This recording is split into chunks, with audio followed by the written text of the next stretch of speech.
डेरकीअ जी ॻोठाणी औरत पारां घरनि ते हमले जो नोटिस वठी पासरनि खिलाफ़ कार्रवाई जी अपील कई आहे। ॻोठ मुरीद शहर जी रहवासी पठाणी शर दाहींदे चयो त घरनि ते बिरादरीअ जा बासर रेशम शर जीवण शर प्यारो शहजादो शाहडिनो ऐं ॿिया कब्ज़ो करणु चाहिनि था। हुन चयो त 20 खां मथे हथियारबंदनि राति जे वक़्तु संदन घर ते हमलो कयो। पुलिस खे दाह ॾिनी पर बासरनि जी पुठभराई करे संदसि ॾेर खे गिरफ़्तार कयो वियो आहे। रेशम जीवण परियो शाह मुराद शाह अन्नो नबाब प्यारो शद्दू ये गिरफ़्तार कयो। असांखे मारींदा आहिनि, असांखे राति हथियार खणी असांखे मारण आया आहिनि। ज़ैफ़ा माण्हू असां सॼी राति वेठा आहियूं, छा सॼी राति असां वेठा आहियूं ईअं कटिया वेठे।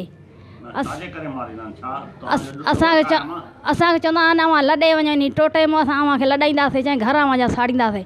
राति उहो घरनि खे असां पंहिंजनि खे बाहि लाए आहे, ॾाज साड़े आहे, 1.5 लख जो ॾाज साड़े आहे। औरत मुतालबो कयो त बासरनि खिलाफ़ कार्रवाई करे तहफ़्फ़ुज़ फराहम कयो वञे। विज़िट कयो अवामी आवाज़ मीडिया ग्रुप जी वेबसाइट awamiawaz.pk